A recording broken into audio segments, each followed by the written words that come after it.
ce soir, change vraiment ta position. Dieu connaît ta position, toi aussi. Mais si tu changes ta position ce soir, Dieu va changer ta vie. Amen. Amen. Alors, sous vos acclamations, nous allons accueillir l'homme de Dieu.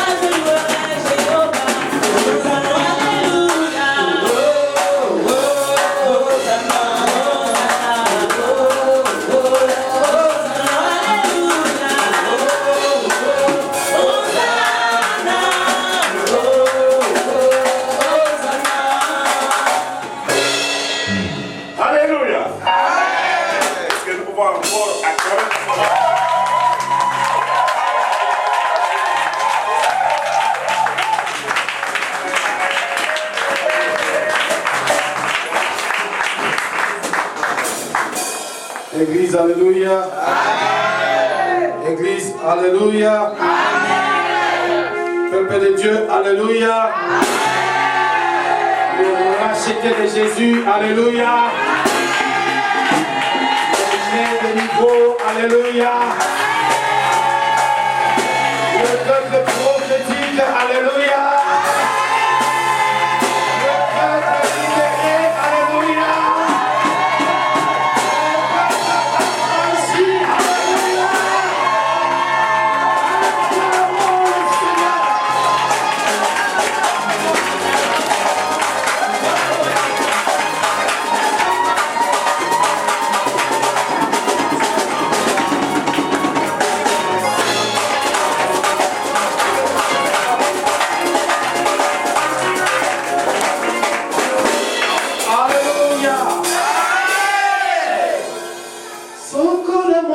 Loboko la Nzambe nakobanga Nzambe sokola moni loboko la Nzambe nakobanga Nzambe sokola moni loboko la Nzambe nakobanga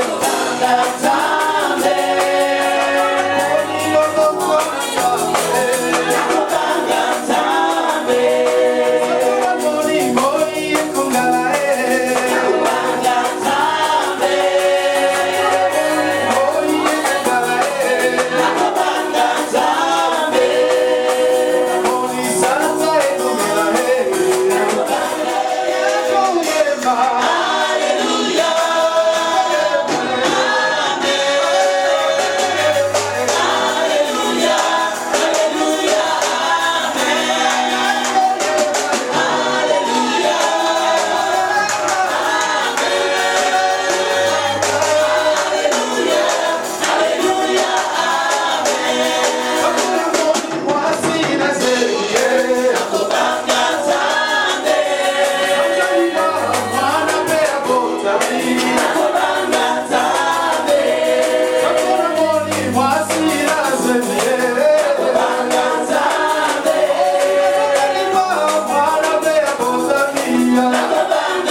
aujourd'hui, tu les connaissais.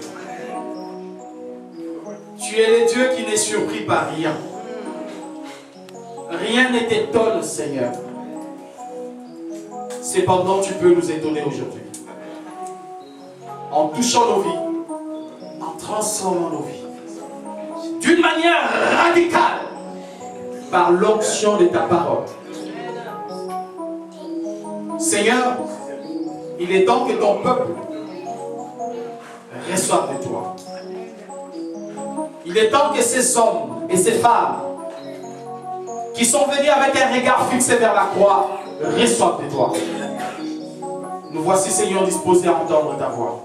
Fais-nous du bien. Au nom puissant de Jésus-Christ. Et l'Église disons Amen. Amen. Amen. Alléluia. Nous asseoir. J'ai dit, nous avons un Dieu vivant, un Dieu merveilleux. Amen. Il ne cesse de nous étonner. Et quand il agit, il le fait bien. Au bon moment, juste au moment où il est fort. Le thème qui est partagé dans cette conférence peut être développé par plusieurs branches. Nous parlons de la prophétie. Il n'y a pas quelque chose que j'aime comme la prophétie. Il n'y a pas quelque chose que j'apprécie comme la prophétie. Et là voilà la vraie prophétie. La parole de Dieu. Amen. Il n'y a pas meilleure prophétie que la parole. Et quand Dieu parle au travers de ses serviteurs, il se base dans sa parole. Amen. La prophétie ne peut contredire la Bible. Quand elle contredit la Bible, elle ne vient pas de Dieu. Il a été question de la prophétie qui change la vie. Et l'orateur d'hier a touché des points qui m'ont vraiment édifié. Nous avons l'habitude de recevoir des prophéties, mais très peu comprennent que dès la réception de cette prophétie, il faut absolument que tu changes d'attitude, que toi tu t'adaptes à la prophétie, que tu changes ta manière d'être en fonction de la prophétie. Chose qui permettra à notre Dieu de t'ouvrir également son grand trésor, les cieux. Il y a un autre exemple bouillonné dans mon cœur. Ça bouillonnait, je me suis dit, oh Seigneur, quand il a vu Gédéon, quand il a parlé avec Gédéon, cet homme était un faiblard, un peureux, il tremblait devant les ennemis qui venaient. Mais quand l'ange de Dieu l'a rencontré et que la parole est sortie vers Gédéon, quelle était la salutation de Dieu à Gédéon? Tu as dit quoi, Gédéon? Je te salue. Quelqu'un dit Amen. Amen. En ce moment-là précis, Gédéon n'était pas un vailleur, c'était un peureux. D'ailleurs, on l'avait trouvé au pressoir, il était en train de prendre du blé pour le cacher. Tellement qu'ils avaient peur de ce que l'ennemi allait venir voler tout. Mais Dieu arrive et la prophétie marque l'étape qui a changé à tout jamais la vie de Gédéon. Et regardez comment Gédéon s'est adapté à la prophétie et combien cet homme a été, oh alléluia, le juge qui a travaillé pour la libération des enfants d'Israël. Avec quel exploit? Quel exploit? La prophétie qui change la vie. Nous voulons qu'aujourd'hui la prophétie nous change. Je commence ma prédication en vous invitant à toucher vos Bibles. Touchez vos Bibles, ne les ouvrez pas encore, touchez juste vos Bibles. Nous sommes avec les seigneurs. Tu soulèves ta Bible aussi. Tu savais que maintenant, en ce moment précis, je serai ici. C'est ici le lieu de rendez-vous. C'est ici la rencontre avec toi. Tu connais mon cœur. Tu connais mes besoins. Tu connais mes tourments. Tu connais mes angoisses. Tu connais mes questions. Tu connais tout de moi. Alors Seigneur, toi qui sondes le cœur et les reins, vois, Seigneur, vois mon cœur, réponds maintenant, touche mon cœur, par cette prophétie, de ta parole, au nom de Jésus. Amen. Nous ouvrons la Bible d'un livre d'Esther. Esther, le chapitre 1. Il y a énormément d'exemples de personnes qui ont reçu des prophéties qui ont changé leur vie dans la Bible. Et vous constaterez que Esther n'est pas en arrière par rapport à cette longue liste de personnes qui ont reçu. Je voudrais vraiment, pendant toute mon intervention, que nous puissions communiquer, même par les regards. Je veux vraiment que nous soyons captivés ici. De 90% du temps de cette prédication, que nos regards se croisent. Alléluia. Amen. Esther a vécu quelque chose qui est resté un récit, mais surtout pas une fable. Une histoire vécue que nous allons partager ce soir. Esther chapitre 1, nous allons lire ensemble la parole du Seigneur. Nous commençons au premier verset. Nous allons lire en sautillant. C'est un peu dans ma méthode. Aujourd'hui, on ne fera pas de marathon de versets, rassurez-vous. À partir du premier verset, la Bible dit, c'était du temps d'Assuérus. Suivez bien tout ce qui est dit dans ces versets. À partir du chapitre 1, le verset 1, Esther. C'était du temps d'Assuérus, de cet Assuérus qui régnait depuis l'Inde jusqu'en Éthiopie, sur 127 provinces. Et le roi Assuérus était alors assis sur son trône royal à Suse, dans la capitale. La 3e année de son règne, il fit un festin à tous ses princes et à ses serviteurs.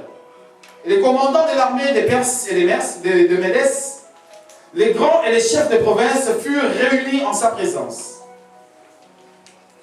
Il montra la splendide richesse de son royaume et l'éclatante magnificence de sa grandeur pendant nombre de jours. Pendant 180 jours. Lorsque ces jours furent écoulés, le roi fit pour tout le peuple qui se trouvait à Suse, la capitale, depuis le plus grand jusqu'au plus petit, un festin qui dura 7 jours. Quelqu'un dit avec moi, un festin qui dura 7 jours. Un festin qui dura 7 jours. Dans la cour du jardin de la maison royale. Nous allons jusqu'au verset 9. La reine Vachi fit aussi un festin pour les femmes dans la maison royale du roi Assuérus. Je descends au verset 13. Après que le scandale ait eu lieu, que nous comprendrons tout à l'heure. Alors le roi s'adressa aux sages qui avaient la connaissance des temps, car ainsi se traitaient les affaires du roi, devant tous ceux qui connaissaient les lois et les droits. Je saute, je vais au verset 16. Vous comprendrez tout à l'heure pourquoi je saute. Mais Bucam répondit devant le roi et les princes, ce n'est pas seulement à l'égard du roi que la reine Vachi a mal agi. C'est aussi envers les princes, tous les princes et tout le peuple qui sont dans toutes les provinces du roi Assuérus.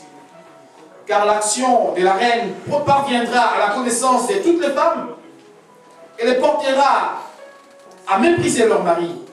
Elles diront, le roi avait ordonné qu'on amena en sa présence la reine Vachi, elle n'y alla pas. Nous pouvons nous arrêter là. Amen, amen. Amen. Il a été prêché plusieurs fois l'histoire d'Esther, que nous connaissons par cœur d'ailleurs, l'histoire de la reine Esther. Cette reine qui pria, il y a le jeûne dont il a été question hier, le jeûne d'Esther de 3 jours à sec. Cette consécration de cette femme qui s'est vraiment livrée pour le travail de Dieu, c'était formidable, oui, mais regardons la racine du problème. Il s'est passé quelque chose.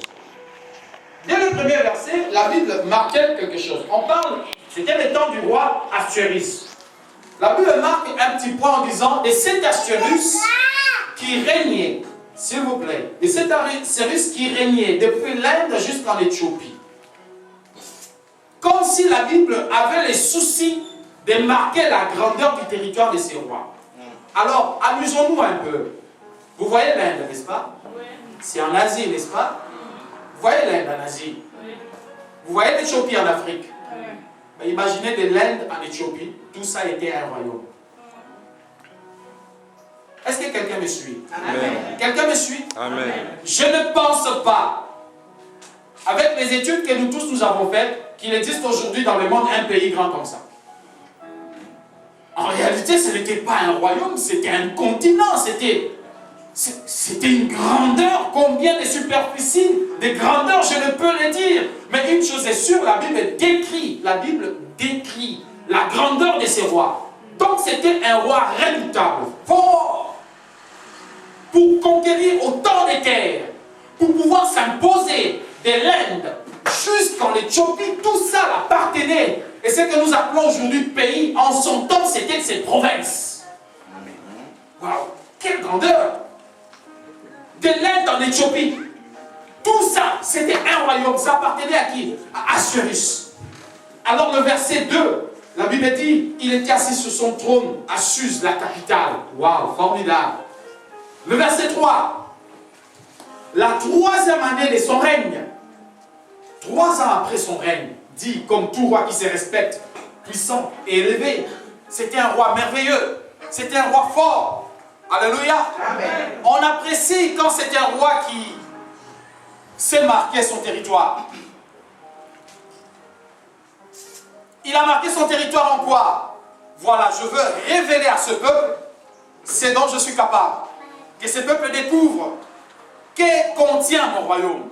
Alors il a invité ses amis, d'autres petits rois d'alentour. Il a invité des princes. Il a invité nombre de personnes. Le 3e verset, quelqu'un se lève pour nous lire ce 3e verset.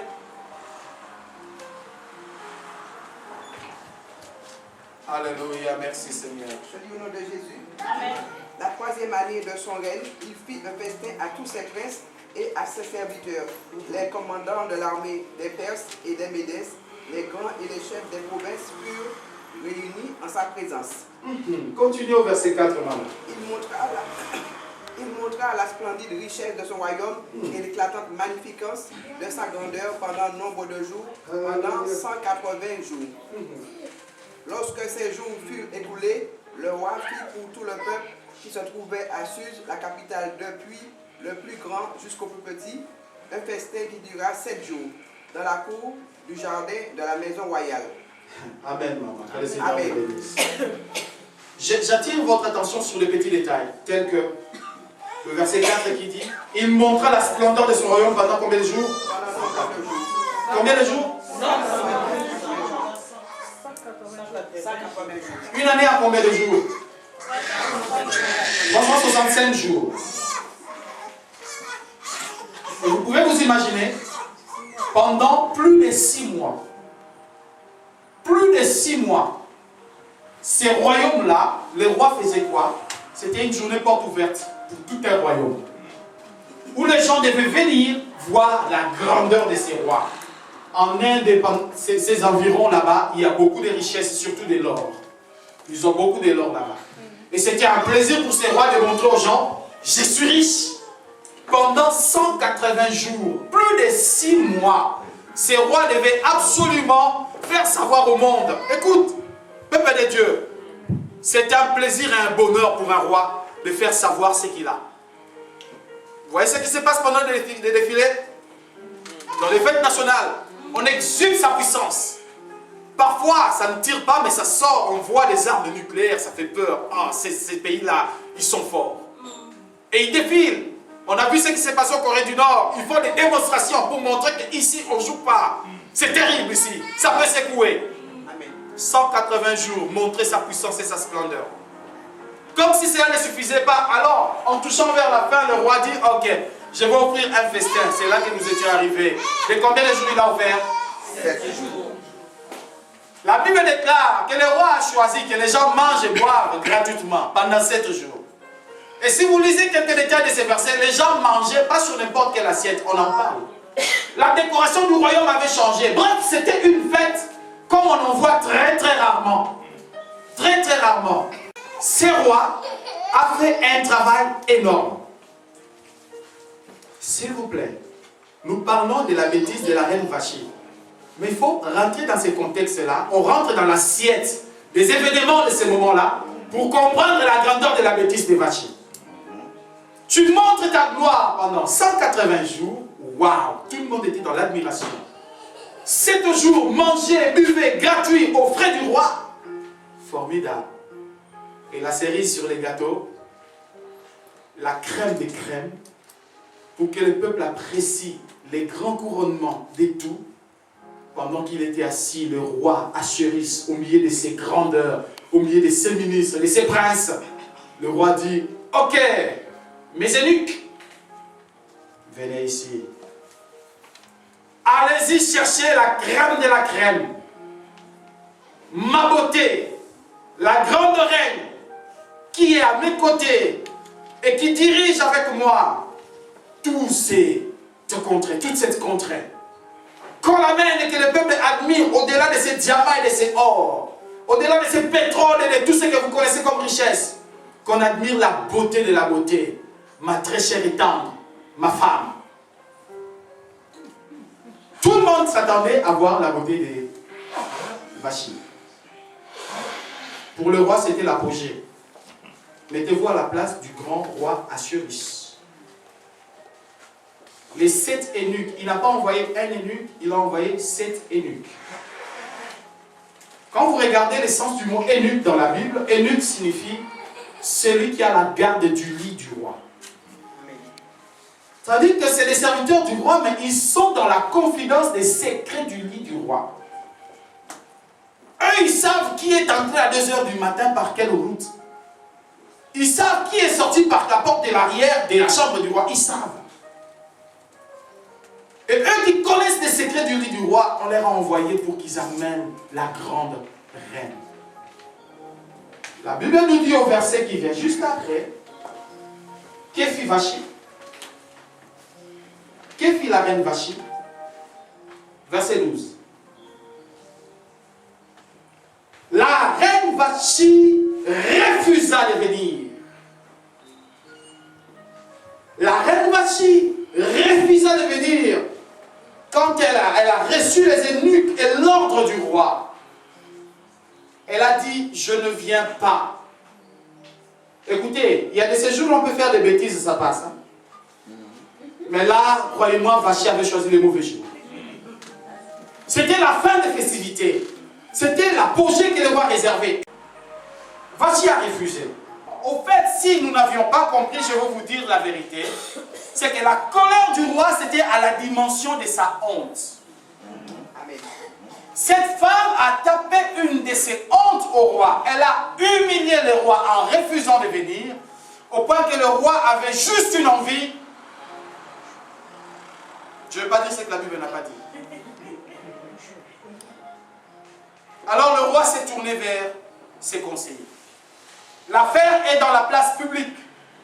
Faute commise publiquement se corrige publiquement. Conseillez-moi, qu'est-ce que je peux faire à cette femme? Et que la fille qui plaira au roi devienne reine à la place de Vachi. La suite du verset dit quoi? Je voudrais que l'Église lise la suite. C'est avis d'approbation du roi. Église, répétez-moi cette partie-là, s'il vous plaît. C'est avis d'approbation du roi et il fut ainsi. Et il fut Ainsi. Ramsès II, le pharaon d'Égypte, il avait l'habitude de dire que cela soit écrit et accompli.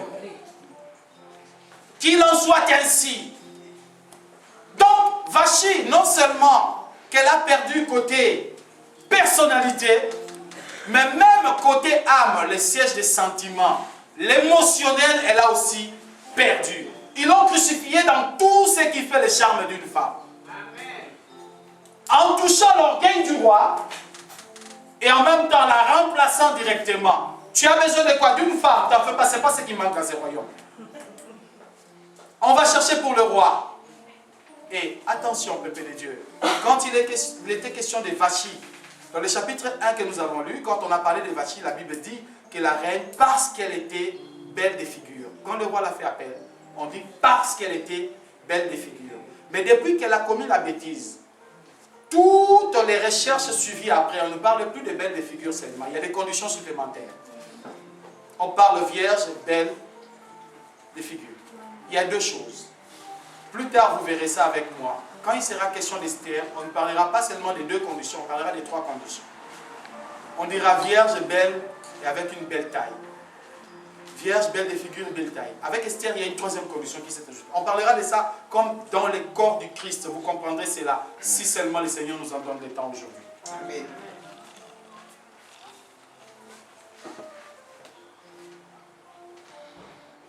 le verset 5.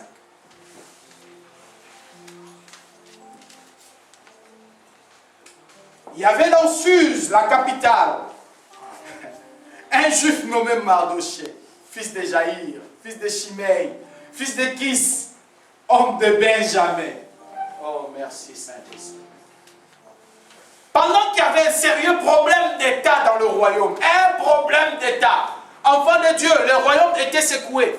Quand il y a eu des problèmes avec Sarkozy et ses ex ici, si tu reviens, je change tout. Vous vous rappelez de cet SMS? Si tu reviens, je change tout.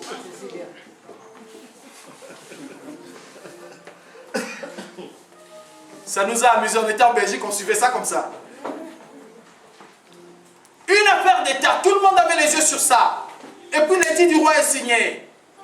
On publie partout dans toutes ces provinces, ça veut dire de l'Inde jusqu'en Éthiopie, on cherche une personne. De l'Inde jusqu'en Éthiopie, on cherche une personne. PPDO, nous allons décoller maintenant. Alors vous comprenez pourquoi je vous avais parlé de la géographie tout à l'heure.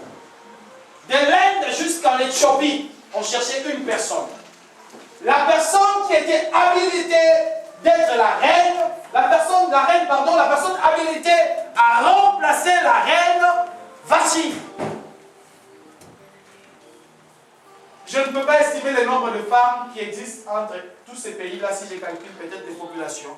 On n'a pas ce temps. Alors, soyons sérieux.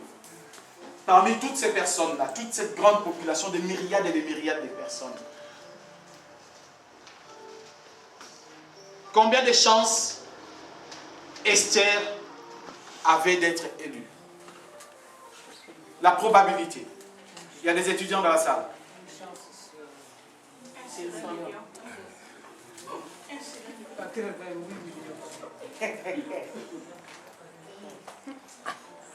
Je n'ai pas calculé sur les populations, mais je vais vous dire, j'ai calculé sur la probabilité. Sur 1 million, il y avait 0,001. Sur 1 million, il y avait 0,001. Une façon de dire, il y avait zéro négatif. Aucune chance, je dis bien, aucune chance que Esther soit choisie reine. Pourquoi j'ai dit aucune chance? Parce qu'effectivement, on dirait qu'il y a l'onction des boutons qui sortent ici. Hier, l'homme de Dieu a vu son bouton sauter. Aujourd'hui, c'est les miens qui sortent. Alléluia. Amen. Bon, cela doit avoir une belle signification quand même. Amen. Parce que j'ai vu des enfants, quand ils naissent, papa il est ailleurs, l'enfant est né, la ceinture de papa se coupe. J'ai vu ça. Et quand les boutons, homme de Dieu, on va chercher la signification. Ça doit être superbement prophétique. Prophète, tu n'étais pas là tout à l'heure. Mon bouton aussi a sauté. Ça a une signification, homme de Dieu. Alléluia. Amen. Oh, le Seigneur nous aime. Je vais vous lire ce que le verset 5 décrit un peu ce que c'est. La Bible dit qu'il y avait dans Suse, dans la capitale même, de ces grands royaumes, un homme. Il s'appelait Mardochée. Un homme, il s'appelait Mardochée. Cet homme était juif. En d'autres termes, de par son identité, il était un déporté. Il était privé des droits des cités. Il n'avait pas les droits de tous les citoyens de ces pays-là, de ces royaumes-là. Il était limité dans ses capacités, ne serait-ce que parce qu'il est juif. Il n'était pas un autochtone, il n'était pas un fils du pays. C'était quelqu'un qu'on avait amené captif avec son roi Jéconia. Ils sont venus en déportation. C'est ça cet homme-là. Et là, c'est dont il est question ici. Ça n'a rien à voir avec les étrangers. On est en train de chercher une fille du royaume. On est en train de chercher quelqu'un dans ce royaume.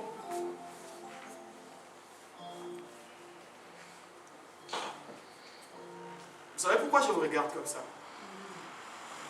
Parce que je suis en train de voir à quel point la montée d'Esther sur le trône était impossible. Je dis bien impossible. Et je compare ça avec nos problèmes aujourd'hui. À quel point souvent nos problèmes semblent impossibles. Impossible. On ne peut pas. Même si un homme de Dieu te donne une prophétie sur ça, tu ne croiras pas. Non, il faut être un fou pour porter, j'allais dire, la veste de Mardochée, pour se comporter comme il s'est comporté, oser. La chose ne regardait que les fils et les filles du pays. Cet homme inspiré par le Saint-Esprit, ça, c'est la prophétie qui change la vie. Amen. Et la Bible dit, à part le fait qu'il soit juif, on dit fils de Jaïris, fils de Chiméi, fils de Kis, homme de Benjamin. Toute sa généalogie, son arbre généalogique est tracé. Que tu regardes vers son père, son arrière-grand-père, son arrière-arrière-grand-père, même de par sa tribu, il était inéligible et inéligible que Esther passe au pouvoir. Qu'on recule, qu'on cherche le moyen impossible que cette fille passe. Ça ne peut pas aller. T'est-il déjà arrivé à un problème où tu regardes, tu dis, moi ici, j'aide tout le monde. Quand ils sont dans les besoins, c'est moi qui pourvois tous leurs besoins. Quand ils demandent, je donne même quand je n'ai pas. Mais aujourd'hui, moi, je manque. Tu regardes le ciel jusqu'à la terre, il n'y a personne qui peut t'aider. Amen. Tu te réfères même à des personnes que tu as aidées. Tu dis, c'est mon tour, aidez-moi maintenant. Tous, ils ont toujours de belles raisons. Tu te retrouves abandonné par tous. Tu dis, mais Seigneur, d'où viendra la solution à mon problème? D'où sortira la solution à ce que je vis? Alors regardez maintenant les solutions, les choses impossibles. Parce que je suis en train de vous parler d'un Dieu qui est spécialiste des choses impossibles. Amen. Benjamin. Et attention, on est à Suse. On est à Suse ici, la capitale du grand royaume du grand roi Assuérus. Lisons les versets qui suivent. Qui avait été emmené de Jérusalem captif parmi, déporté avec Jéconia, roi de Juda, par Nebuchadnezzar, roi de Babylone. Il élevait Hadassa, qui est Esther, fille de son oncle, car elle n'avait ni père ni mère. La jeune fille était belle de taille et belle de figure. À la mort de son père et de sa mère, Mardochée l'avait adoptée pour fille. Ah, orpheline. Vous savez, les vrais problèmes avec les orphelins, puisque je suis orphelin de père, le vrai problème avec les orphelins, c'est quoi? C'est qu'ils n'ont plus d'appui. Même si tu ne t'entendais pas bien avec ton papa, un papa reste un papa. Amen. Une maman reste une maman. Amen. Quand tu perds tes parents, tu as l'impression que tu es déboussolé. Quelque chose te manque sur la terre.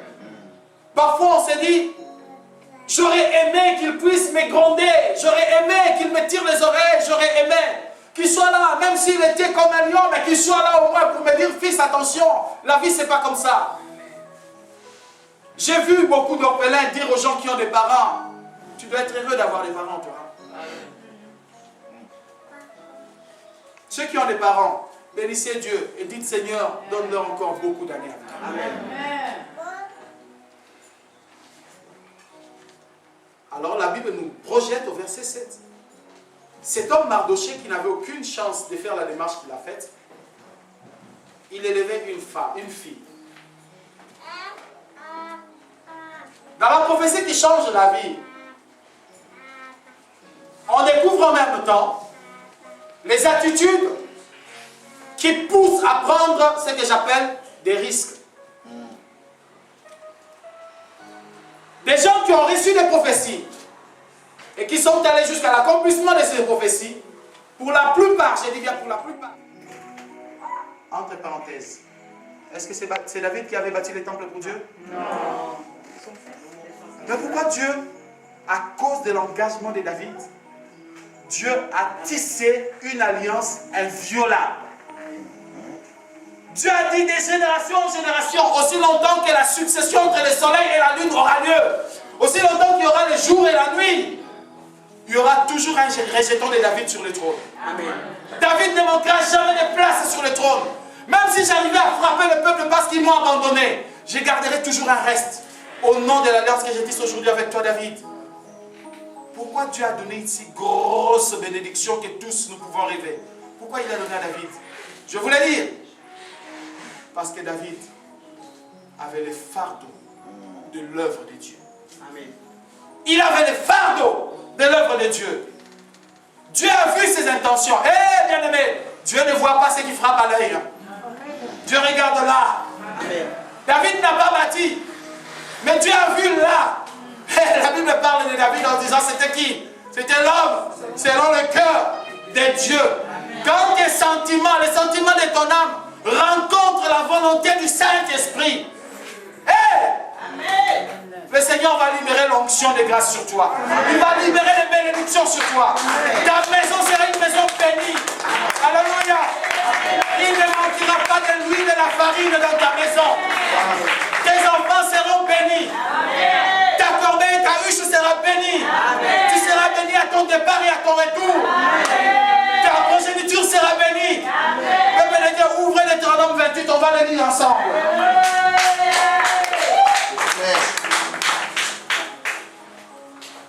Deutéronome 28, tenons-nous debout pour lire ces versets avant de nous rasseoir.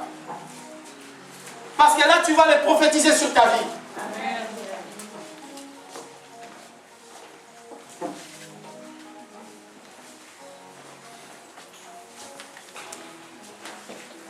Tenons-nous debout, s'il vous plaît, Église. Nous commençons à partir du verset 1. Quand tu lis ces versets, tu mets une main sur ta tête. Et sois sûr que ton cœur est vraiment dévoué à l'œuvre de Dieu pour que cette bénédiction vienne sur toi. Amen. Parce que ce que tu es en train de faire maintenant, c'est un acte prophétique. Et tu ne le fais pas pour rien. Dieu t'entend. Et Dieu accomplit ses paroles. Si seulement ton cœur est attaché à son œuvre. Amen. Nous allons le lire à haute voix, s'il vous plaît. Deutéronome 28. Commençons ensemble et je vous dirai quand il faudra arrêter. Allons-y. Si tu obéis à la voix de l'Éternel, ton Dieu, en observant, en mettant en pratique tous ces commandements que je t'ai prescrits aujourd'hui, l'Éternel, ton Dieu, te donnera la supériorité sur les nations de la terre. Voici toutes les bénédictions qui se répandront sur toi et qui seront ton partage lorsque tu obéiras à la voix de l'Éternel, ton Dieu. Attention, on y va. Tu seras béni dans la vie et tu seras béni dans les champs. Le fruit de tes entrailles, et le fruit de ton sol, le fruit de tes troupeaux, les portées de ton gros et de ton menu bétail, toutes ces choses seront bénies. Ta corbeille et ta huche seront bénies. Tu seras béni à ton arrivée, tu seras béni à ton départ. L'Éternel te donnera la victoire sur tes ennemis. Alléluia.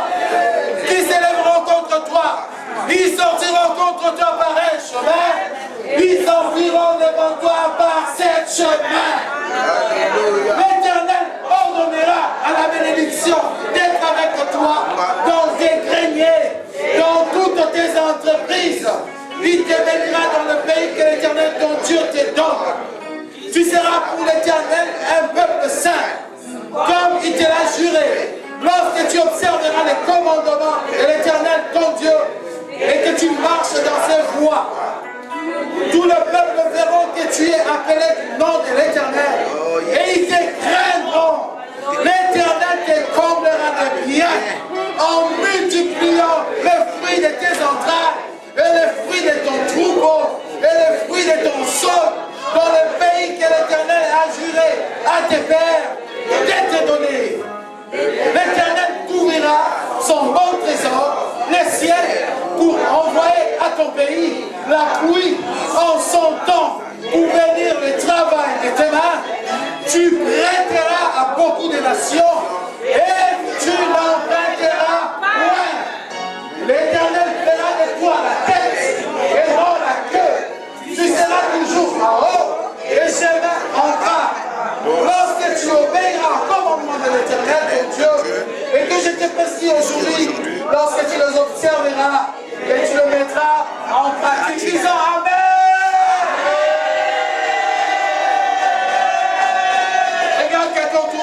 tu es béni. Dis-lui, tu es béni. Nous pouvons nous asseoir.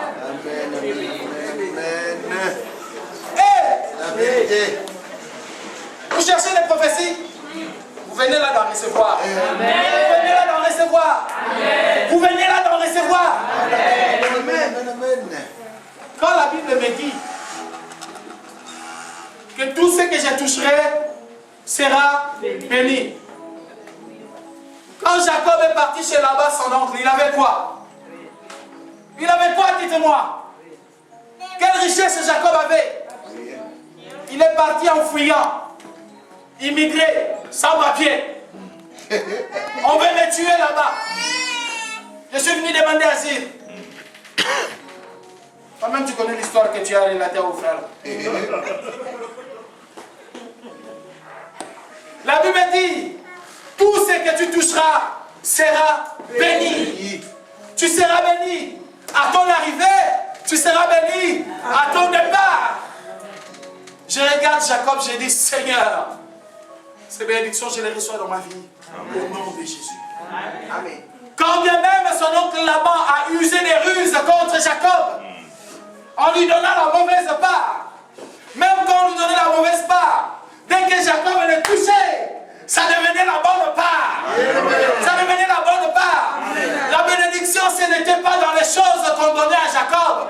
La bénédiction, c'était la main de Dieu qui était sur Jacob. Hey! Vous savez, quand Absalom a combattu son papa David, David a fui le trône, il est parti. Moi, je parle souvent de l'onction royale. Vous savez, même si David n'était plus sur le trône, mais d'éventuelle onction royale était sur David. Il était toujours roi. Même au milieu de la calamité, même en se cachant dans des montagnes, il était toujours un roi devant Dieu. Amen. Ce n'est pas des situations que tu traverses aujourd'hui qui démontrent que tu es béni ou pas. Quand tu es béni dans le spirituel, tu es béni aussi physiquement. Dieu fera que cela s'accomplisse. Comprenez-vous pourquoi Jésus-Christ dans la prière qu'il a appris à ses disciples, il a dit quoi? Notre Père qui es aux cieux, que ton nom soit sanctifié, que ton règne vienne, que ta volonté soit faite sur la terre comme... comme quoi? Au ciel. Comme quoi? Au ciel. Dites-moi comme quoi? Comme au ciel. Ça veut dire qu'il y a une volonté au ciel pour toi. Amen. Si tu ne le savais pas, il y a une volonté au ciel qui parfois n'a rien à voir avec des volontés terrestres. Amen. Amen. Amen. Il ne pouvait même pas voir. Il ne pouvait même pas bouger. Il ne pouvait même pas bouger. Tout ce qu'il est en train de vivre, c'est juste le contraire de ce que les docteurs avaient diagnostiqué. Alors, je me suis retourné, j'ai dit, bon, attendez. Ces jours-là, avant que je revienne cette fois-ci, je les ai cherchés pour questionner. Madame, est-ce que pourriez-vous me dire un peu plus? Écoutez, je ne sais pas dire plus, on en a vu des cas de miracles, mais en tout cas, dans le cas de votre frère, il faut prier parce que les 2 tiers du cerveau est endommagé. D'accord. Quelles sont les séquelles qui risquent de les garder? Ok, quand on va les réveiller en diminuant un peu les comas dans lesquels on l'a plongé, on verra certainement qu'il restera avec des séquelles graves parce que c'est les 2 tiers du cerveau. Elle répétait les 2 tiers. J'avais envie de lui dire, tais-toi! 2 tiers du cerveau abîmé. D'accord, mais imaginez le cerveau humain, 2 tiers abîmé. Tu ne vaux plus rien. Tu es une serviette. Il sera paralysé entièrement. Il est déjà paralysé entièrement du côté droit. Maman était avec moi dans la chambre. Quand on a touché Dominique, on a terminé de prier pour lui. Sa main droite qu'on avait dit, ce côté droit sera paralysé, il fait ça. Il serre les doigts de la personne qui prie pour lui. Médecin, c'est normal ça? Oh, rassurez-vous, c'est des réflexes. Le cerveau enregistré des réflexes, voilà pourquoi il peut faire des mouvements comme ça. Aujourd'hui, le docteur peut encore dire que c'est des réflexes? Docteur, quand on dit à Dominique, Dominique, est-ce que tu m'entends? Secoue ma main. Il secoue ta main. Docteur, tu avais dit qu'il est paralysé, il ne peut pas bouger. Il bouge son pied droit, il soulève sa bien. Dominique, il se sent un peu chaud là où il est sur le lit. Il prend les draps, il tire les draps pour enlever les draps. C'est ça le cadavre que vous m'avez dit dans 15 jours on débranche. Il ne mourra pas, il vivra. Il faut qu'on parle Jésus, il faut qu'on témoigne. Il faut qu'on témoigne, peuple de Dieu.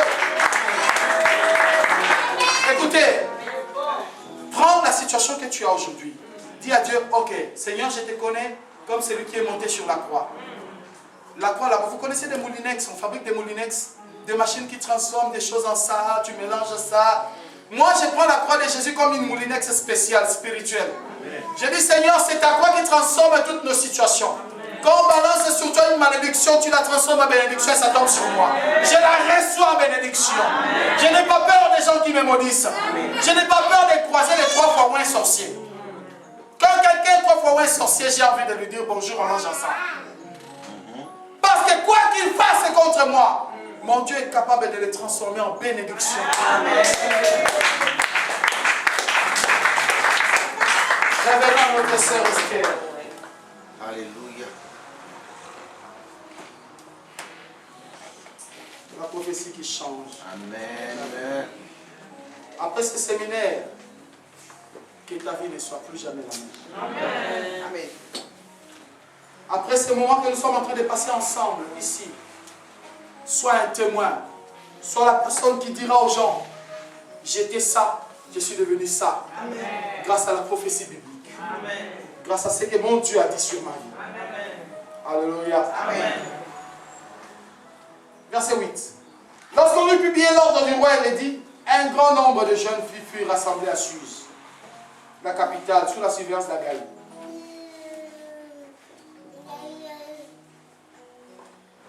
Quand il y a peu de gens, on peut dire, voilà, Esther a des chances. Ce n'était pas une question de chance. C'était une question de foi. Amen. Vous avez vu le verset 8? Ça dit que c'était un défi. Beaucoup de jeunes filles se précipitèrent. C'est-à-dire quoi? Chacun disait, je veux tenter ma chance. Qui ne rêve pas de devenir reine? Qui ne rêve pas de devenir princesse? C'est le rêve de toutes. Les filles, depuis qu'elles sont enfants, on leur fait des dessins que tu es reine. Tu vois l'histoire de la belle et la bête, l'histoire de Cendrillon, l'histoire. C'est le rêve des filles de devenir des princesses et des reines. Amen. Et c'était là l'occasion rêvée pour toutes les filles de ces grands royaumes de devenir reines.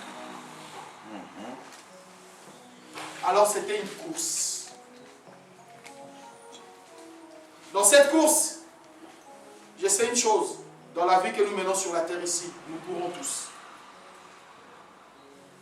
Même si nous sommes des milliers à courir, ma destinée à moi est tracée par la main de l'Éternel. Amen. Cela ne dépend pas de la quantité de jeunes filles qui vont s'inscrire. Cela ne dépend pas de ceux qui sont riches ou pauvres. Cela dépend de la volonté de celui qui m'a donné le souffle pour vivre sur la terre ici. Amen. Amen. Cela ne dépend pas des gens qui sont influents.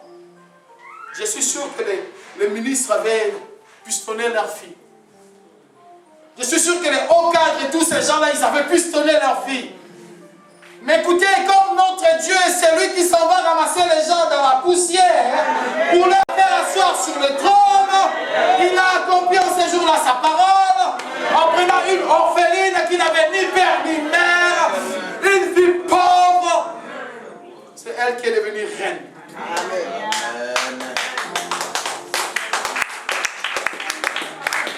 Qu'est-ce qui s'est passé? Est-ce que les juges ou les personnes qui devaient juger, ont été aveuglés? Il y avait juste une chose. La Bible me dit, dès que Esther est rentrée, que c'était son tour avant d'arriver chez les rois d'abord, quand il est rentré dans la maison où on préparait les jeunes filles, dès que Hégé, les gardiens et l'homme chargé de cette tâche-là, dès qu'il a vu Esther, la Bible déclare, Esther trouva grâce à ses yeux. Amen.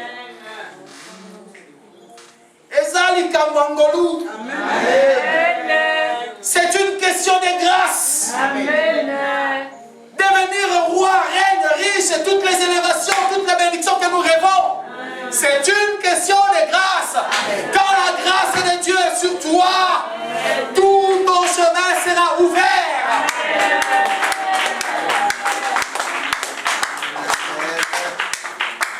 Il était Il s'appelait Néhémie. Et chanson du roi. Son rôle, c'était quoi? Quand on sert, le roi veut boire, il prend le vin, il verse dans la coupe du roi. Et lui, il goûte. S'il n'y a pas de poison et qu'il ne meurt pas, le roi va boire. Voilà. Si lui, il meurt, fait que le roi est sauvé. Ah! Être esclave, c'est terrible. Ah ouais. Mais la Bible déclare, la bonne main de l'Éternel était sur Néhémie. Il trouva grâce aux yeux du roi. Ce jour-là, il est venu comme d'habitude faire son travail. Il se présente devant le roi. Il prend le vin. Sa Majesté a soif. Oui, Néhémie, sers-moi. Néhémie prend le vin. Il verse. Je confirme, peuple de Dieu. Néhémie trouva grâce aux yeux de l'Éternel. Lève ta main, s'il te plaît. Dis avec moi, Seigneur, fais que je trouve grâce. Seigneur, fais que je trouve grâce. Toute ma vie. Au nom de Jésus.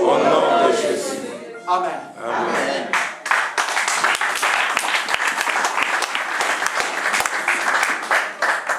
Il était là. Et il a trouvé grâce aux yeux du roi. Le roi qui lève son visage, qui regarde Néhémie. Néhémie qui lui serre à l'oreille. Néhémie, tu es sûr que ça va? Oui, Sa Majesté, ça va très bien. Néhémie, tu me caches quelque chose. Qu'est-ce qui ne va pas? Non, Sa Majesté, ça va très bien. Je n'invente rien dans ce que je vous dis. Ça se trouve dans vos Bibles. Ça va très bien. Néhémie, dis-moi, qu'est-ce qui ne va pas? Un des chansons. Qu'est-ce qu'il faut devant le roi? Le Mardochée continuait à battre. Il se disait, le jour où ça se saura, on va tous mourir ici. Parfois, il faut dire à l'ennemi. Excusez-moi, je vais traduire en français après. Non, ça allait que les malades satanés. Je ne veux pas faire des ristournes avec les diables. On ne fait pas des ristournes avec le diable, il va te trahir. Couvre-toi par le sang de Jésus, sanctifié de tous tes péchés. Quand le diable fera sortir une saleté, Jésus t'aura lavé. Il n'y aura personne pour t'indexer. Ça sera toi-même d'ailleurs qui rendra témoignage. On veut parler de moi, laissez-moi vous dire qui j'étais. Voici ce que je suis devenu. Amen. Et l'autre va dire quoi? Comme on dit en Côte d'Ivoire, tu lui as coupé l'herbe au pied. Cette peur de Mardochée a été enlevée par la main de Dieu. Cette peur de Mardochée a été enlevée par la main de Dieu. Jeune Esther, 3 jours, 3 nuits, sans manger. Est-ce qu'il y a des choses qui te font peur dans ton cœur? Une culpabilité qui te ronge. Profite de cette onction prophétique qui change la vie aujourd'hui. Et parler franchement avec ton Dieu. Seigneur, je suis coupable de ça. Et personne ne le sait. Je t'ai pris de me pardonner. Profite de cette onction parce que la grâce est là. Et le Seigneur va te restaurer. Amen. Sautons tous les versets qui sont là. Allons verset 14. Je vous ai dit que je vais vers ma conclusion. C'est par là, c'est-à-dire le chemin du passage devant le roi, que toutes les filles qui étaient proposées devaient passer. Et la Bible déclare chacune à son tour devait passer. Verset 14. Elles y allaient le soir et le lendemain matin, elles passaient dans la seconde maison des femmes sous la surveillance des Cherchgaz, eunuques du roi et gardien des concubines. Cette fois-ci, ce n'est plus Égé, gardienne de femmes. Cette fois-ci, c'est Cherchgaz, eunuque du roi, gardienne des concubines. Ils avaient vraiment des hauts fonctionnaires de l'État. Elle ne retournait plus vers le roi, à moins que le roi n'en ait le désir. Pendant que j'ai relu ces versets, quelqu'un nous apprête Ésaïe 45, verset 4, s'il vous plaît. Ça bouillonne dans le cœur ces versets. Quelqu'un nous l'apprête. Dès que vous l'avez, celui qui là se tient debout et attend mon signal. Ésaïe 45, verset 4. Je continue mon verset 14. Je suis au milieu, après gardienne des concubines. La Bible dit, elle ne retournait plus le roi, à moins que le roi n'ait les désirs et qu'elle ne soit appelée par son nom. La condition était simple. Tu passes devant le roi te regarde. Si tu ne lui plais pas, dès que tu passes là, tu disparais. Tu as pris l'or, tu as pris le diamant, tu as pris tout ce que tu veux, tu passes là, toujours, tu ne regardes plus. C'est quand même le roi. Mais attention, la suite du verset 14, on fait une exception.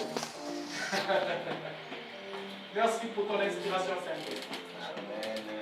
La Bible dit, on ne pouvait revenir que, regardez bien, elle ne retournait plus vers le roi, à moins que le roi n'en ait les désirs et qu'elle ne soit appelée par son nom. La personne qui a trouvé Numéro 45, Ésaïe, le verset 4. Merci, ma soeur. Pour l'amour de mon serviteur Jacob et d'Israël, mon élu, je t'ai appelé par ton nom, je t'ai parlé avec bienveillance avant que tu me connaisses. Reprenez ce passage, ma soeur. Pour l'amour de mon serviteur Jacob Pour l'amour de mon serviteur Jacob et d'Israël, mon élu, je t'ai appelé par ton nom. Je t'ai appelé par ton nom. Je t'ai parlé avec bienveillance. Moi, Dieu, je t'ai parlé avec bienveillance. Avant que tu me connaisses. Avant même que tu me connaisses. Amen. Alléluia. Amen. Ça dit que parmi les personnes qui partaient et qui ne pouvaient plus revenir, le roi avait un joker. Il avait une possibilité de dire, rappelez-moi celui-là. Si le roi t'appelle par ton nom, c'était la condition que le verset 14 donne. S'il t'appelle par ton nom, alors seulement tu as une seconde chance. Amen. Je vois ici une assemblée de personnes à qui Jésus a donné une seconde chance. Amen. Une assemblée de personnes à qui Jésus a dit, je n'ai pas regardé tes fautes, je t'aime et je te pardonne. Amen. Une assemblée de personnes à qui Jésus a dit, va et ne pêche plus. Amen. Une assemblée de personnes à qui Jésus a dit, aujourd'hui même, tu seras avec moi dans les paradis. Amen. Une assemblée de personnes rejetées par la société que Jésus a dit, venez à moi vous tous qui êtes fatigués et chargés. Moi je vous donnerai du repos. Chose étonnante, il nous appelle par notre nom. Il t'appelle par ton nom. Quand il a parlé avec Moïse, dans Exode 33, 17, ce n'était plus t'appeler par ton nom, mais il dit, je te connais par ton nom. Et c'est lui qui m'envoie qui parle.